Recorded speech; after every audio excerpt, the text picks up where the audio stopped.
नमस्कार मेरे प्रिय विद्यार्थियों, आज मैं फिर आपके सामने प्रकट हुआ हूँ और फिर मेरे चेहरे पे मुस्कान को देखकर आपके चेहरे पे ज़रूर मुस्कान आई हो। तो हम एग्रीकल्चर केमिस्ट्री की क्लास के अंदर कल पहले चैप्टर के बारे में चर्चा की थी। हमने सबसे पहले सिलेबस डिवाइडेशन के बारे में बताया था और आज हम पहले चैप्टर के नेक्स्ट टॉपिक पर चर्चा करेंगे और हमारा टॉपिक होगा मृदा अवयव। मृदा अवयव। तो मृदा के अंदर कौन कौन से अवयव पाए जाते हैं उनके बारे में हम आज चर्चा करेंगे और मुझे आशा है कि आप बड़े लगन और मेहनत से मेरे साथ मेहनत कर रहे हो, जिसका परिणाम हम जल्दी प्राप्त करेंगे। मृदा अवयव में मृदा को अवयवों को हम एक चार्ट की सहायता से समझेंगे कि मृदा में मुख्यतः अवयवों को दो भागों में बांटा है, एक ठोस अवयव और एक होता है रंध्रावकाश। रंध्रावकाश जिसमें 50% तो पाए जाते हैं रंध्रावकाश और 50% ही पाए जाते हैं सॉलिड ठोस। अब ठोस में कौन कौन मिलते हैं? ठोस पदार्थ के अंदर मृदा अवयवों में दो प्रकार के पदार्थ मिलते हैं, एक तो खनिज पदार्थ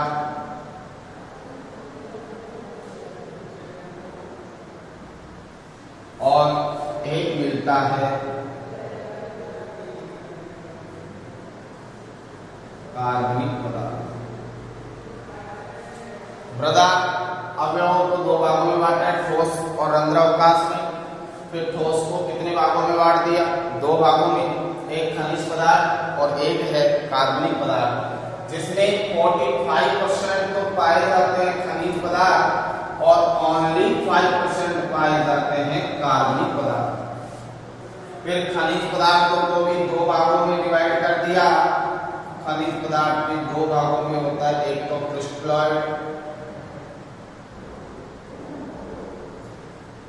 और एक होता है कॉलॉइड। इसी प्रकार से कार्बनिक पदार्थ को भी दो भागों में बांटा है, एक तो ह्यूमस या जिसे बोलते हैं सड़े गले कार्बनिक पदार्थ, सड़े गले कार्बनिक पदार्थ,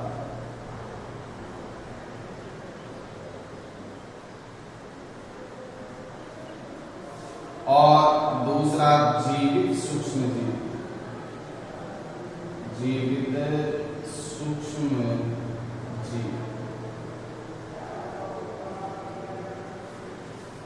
इसी प्रकार से रंध्रावकाश में भी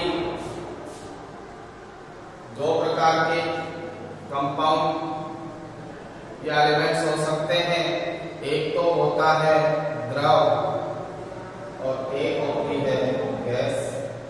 50% में से द्रव भी 25% और गैस भी कितनी 25% होती है। तो इस प्रकार से मृदा अवयवों को सबसे पहले दो भागों में बांटा। मेरे साथ में याद करते जाओगे और आप दिमाग में अपने मस्तिष्क में ये सोचोगे कि गुरुजी मुझे पढ़ा रहे हैं, सर मुझे जो पढ़ा रहे हैं मुझे अभी याद होना चाहिए, तो 100% आपको अभी याद होगा। और आपने मस्तिष्क में ऐसे सोच लिया कि क्या है, ऑनलाइन क्लासेस चल रही है, गुरुजी दोबारा पढ़ाएंगे, ऐसा सोचकर आप यदि पढ़ने बैठोगे तो 100% आपको ये समझ में नहीं आएगा। तो मन के अंदर लगन होनी चाहिए, मेहनत होनी चाहिए। यदि आपके मन के अंदर लगन और मेहनत है तो उसका 100% परिणाम आपको जरूर मिलेगा, आप अपने लक्ष्य को जरूर प्राप्त करोगे। तो मृदा को अपन ने दो भागों में डिवाइड किया है, एक ठोस और एक रंध्रावकाश, जिसमें ठोस भी 50% और रंध्रावकाश भी कितने प्रतिशत? 50% होते हैं। ठोसों को भी दो भागों में डिवाइड कर दिया, एक खनिज पदार्थ और एक कार्बनिक पदार्थ, जिसमें खनिज पदार्थ की मात्रा 45% होती है और कार्बनिक पदार्थ की मात्रा भी 5% होती है। खनिज पदार्थ को दो भागों में डिवाइड किया है, क्रिस्टलॉइड और कॉलॉइड। और कार्बनिक पदार्थों को भी दो भागों में डिवाइड किया है, ह्यूमस और जीवित सूक्ष्मजीव।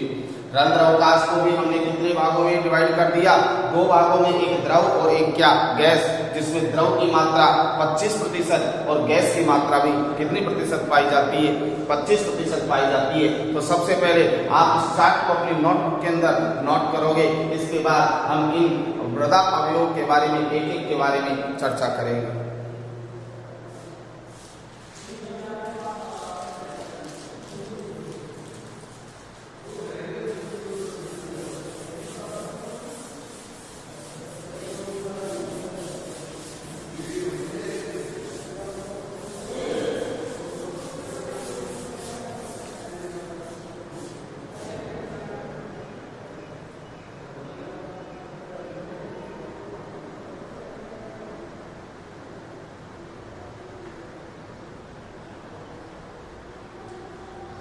तो सबसे पहले पॉइंट लिखेंगे कि मृदा में पाए जाने वाले पदार्थ, सूक्ष्म कण,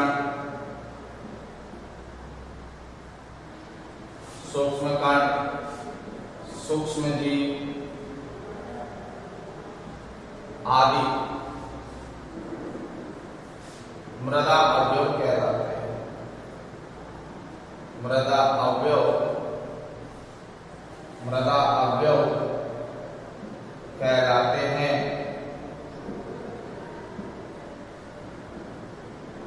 मृदा अवयव तीनों प्रावस्था में हो सकते हैं। एक तो अपन ने ठोस पढ़ा है, और रंध्रावकाश द्रव और कौन सी अवस्था में हो गए, गैस में। तो क्या हो गया कि जो मृदा अवयव है ठोस, द्रव अथवा गैस तीनों प्रावस्था में उपस्थित हो सकते हैं। तो मृदा अवयव ठोस, द्रव, गैस प्रावस्था में पाए जाते हैं। जिसमें हम सबसे पहले चर्चा करेंगे किसके बारे में, रंध्रावकाश के बारे में। तो रंध्रावकाश के बारे में हम चर्चा करेंगे।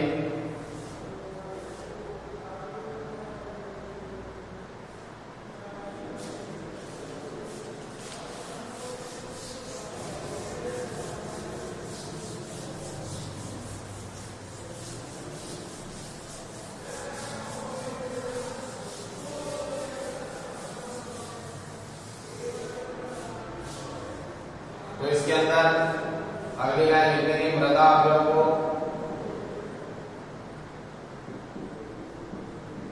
मुख्यतः दो भागों में बांटा गया है, जिसमें पहला है ठोस अवयव और दूसरा है रंध्रावकाश।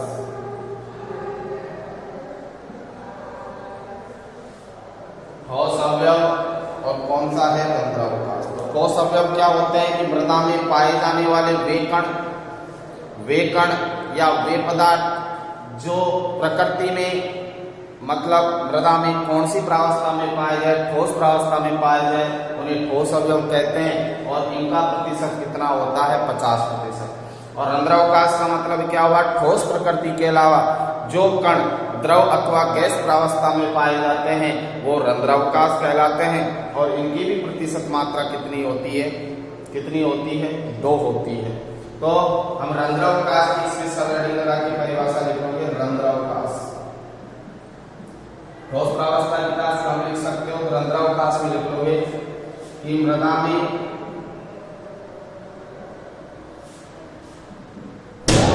अवयवों के अतिरिक्त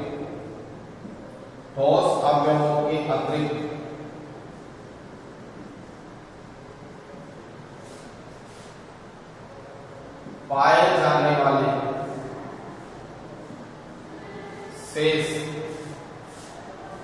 भाग में वे अवयव जो द्रव अथवा गैस प्रावस्था में होते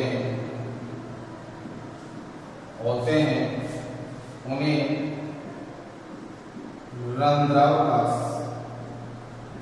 रंध्रावकाश कहते हैं। इनका प्रतिशत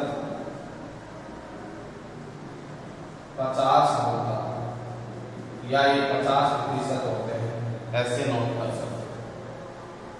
अब मृदा अवयवों को मुख्य 4 भागों में, मतलब मृदा के मुख्य 4 अवयव हैं और वो कौन कौन से हैं? एक तो खनिज पदार्थ, एक कार्बनिक पदार्थ, एक जल और एक वायु। तो आपसे क्वेश्चन पूछ ले जाए कि मृदा के मुख्य अवयव कितने हैं, तो मृदा के मुख्य अवयव कितने होंगे? 4। और चारों के नाम कौन कौन से होंगे? पहला है खनिज पदार्थ, दूसरा है कार्बनिक पदार्थ, तीसरा है मृदा जल और चौथा है मृदा वायु। तो नेक्स्ट लाइन हम इस प्रकार से लिखेंगे कि मृदा के मुख्यतः निम्न 4 अवयव हैं। मृदा के मुख्यतः निम्न 4 अवयव हैं। मृदा के मुख्यतः कितने अवयव हैं? 4 अवयव। पहले चारों के नाम नोट करोगे। पहला है हमारा खनिज पदार्थ,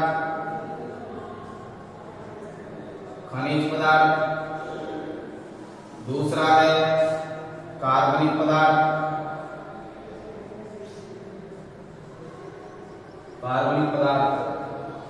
और तीसरा है मृदा जल और चौथा है मृदा वायु। नोट करोगे इसको।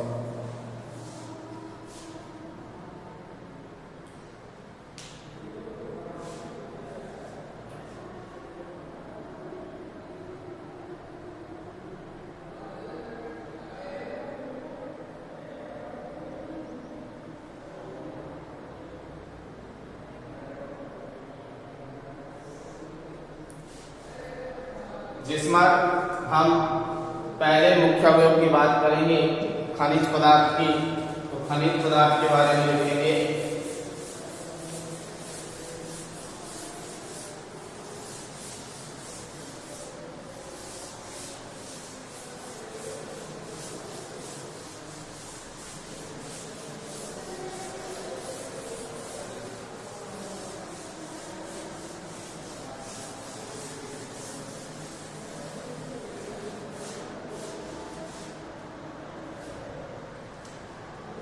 पहला खनिज पदार्थ,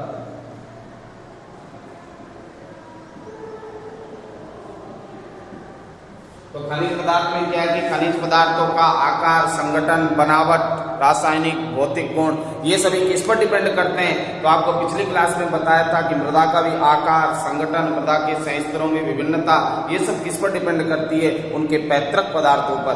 उसी प्रकार से खनिज पदार्थों का आकार, संगठन, बनावट, रासायनिक गुण, भौतिक गुण आदि सब किस पर डिपेंड करेंगे? उनके पैतृक पदार्थों पर क्या करते हैं? निर्भर करते हैं। देखो, यदि कोई खनिज पदार्थ चट्टानों के अपक्षय से प्राप्त हुआ है, मतलब चट्टानों के टूटने से यदि किसी खनिज पदार्थ का निर्माण हुआ है, तो वह खनिज पदार्थ 90% से अधिक भाग ठोस प्रावस्था में होगा। कौन सी प्रावस्था में होगा?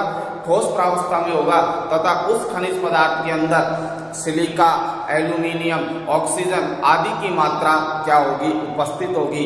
अब ये खनिज पदार्थ बालू, कंकड़, पत्थर आदि किसी के भी रूप में क्या हो सकते हैं? उपस्थित हो सकते हैं। तो हम लिखेंगे, एक एक करके नोट करेंगे कि खनिज पदार्थों की बनावट, संगठन आदि इनके पैतृक पदार्थों पर निर्भर करती है।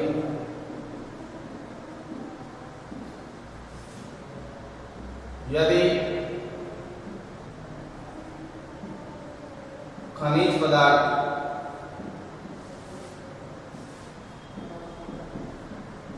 चट्टानों के अपक्षय से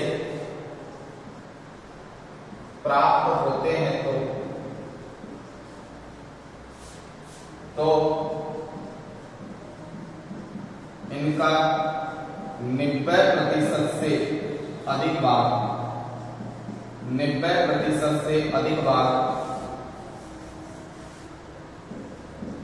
ठोस प्रावस्था में होता है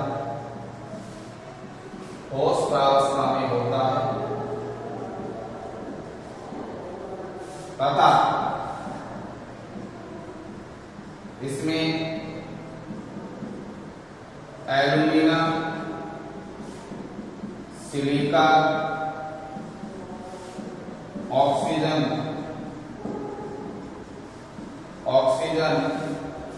आदि की मात्रा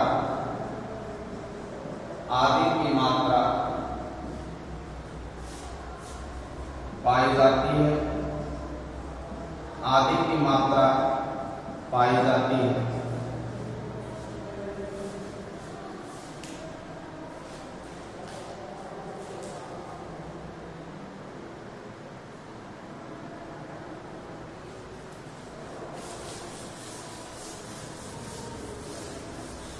एक लाइन और लिखेंगे इसमें कि खनिज पदार्थ मृदा में कंकड़, पत्थर, मृत्तिका आदि में खनिज पदार्थ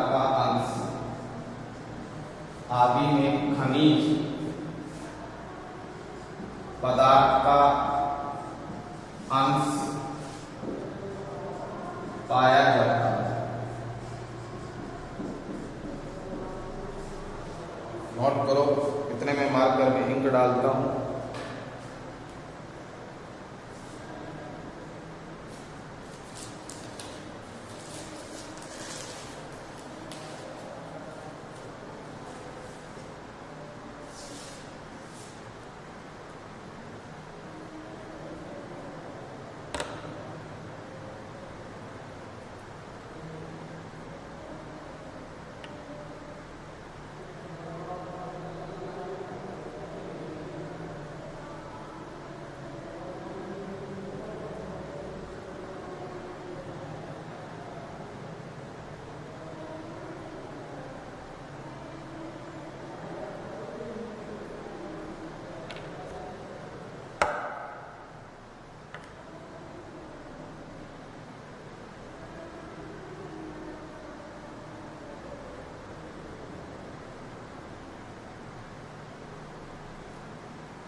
खनिज पदार्थ के बाद हम दूसरा मुख्य अवयव पढ़ेंगे कार्बनिक पदार्थ।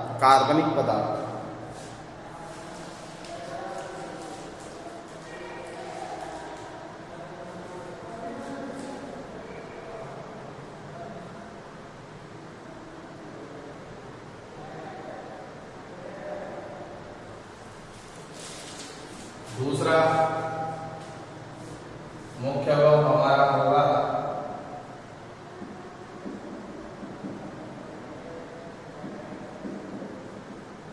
कार्बनिक पदार्थ।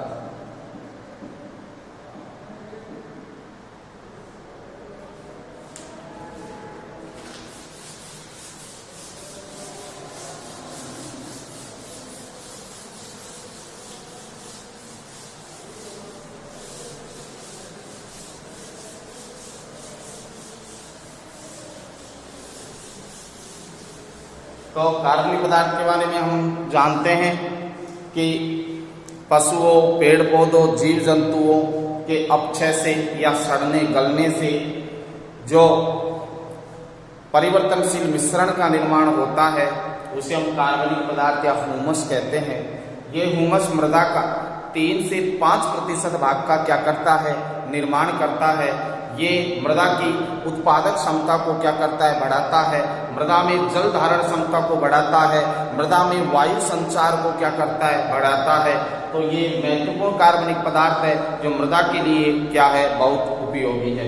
तो कार्बनिक पदार्थ के अंदर लिख लेंगे कि पेड़ पौधे, जीव जंतु,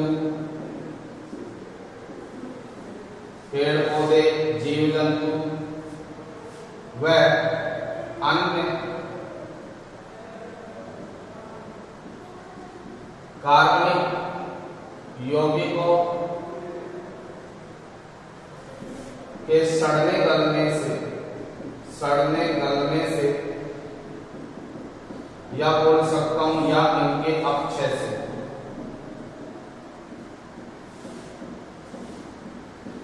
एक परिवर्तनशील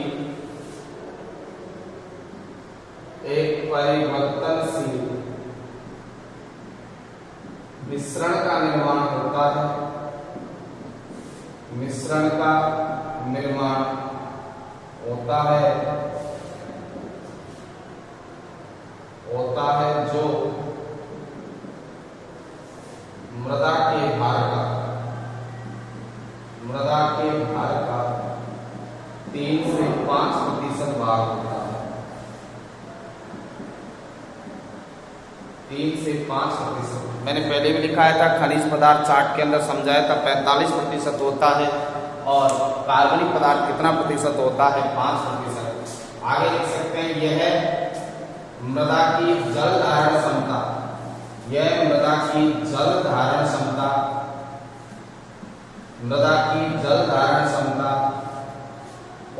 वायु संचार एवं मृदा उत्पादकता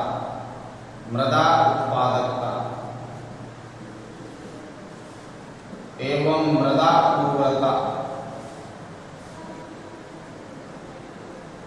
उर्वरता को बढ़ाता है। ये हमारा मृदा का दूसरा मुख्य अवयव कार्बनिक पदार्थ पढ़ लिया। इसके बाद तीसरा मुख्य वो अपना होगा मृदा जल। इसके बाद एक पढ़ेंगे मृदा वायु। तो इस प्रकार से हमने मृदा के मुख्य कितने अवयव बताए, 4 अवयव बताए, जिसमें से 2 अवयव हम पढ़ चुके हैं। खनिज पदार्थ जो 45% होते हैं मृदा के भार का, कार्बनिक पदार्थ जो मृदा के भार का लगभग 3 से 5% भाग होते हैं। फिर अपन पढ़ेंगे मृदा जल और मृदा वायु जो लगभग दोनों 25% मात्रा में पाए जाते हैं, लेकिन वायुमंडल एनवायरमेंट के प्रभाव के कारण इनकी प्रतिशत मात्रा कम या क्या हो सकती है, अधिक हो सकती है। तो इसके बाद होगा मृदा जल।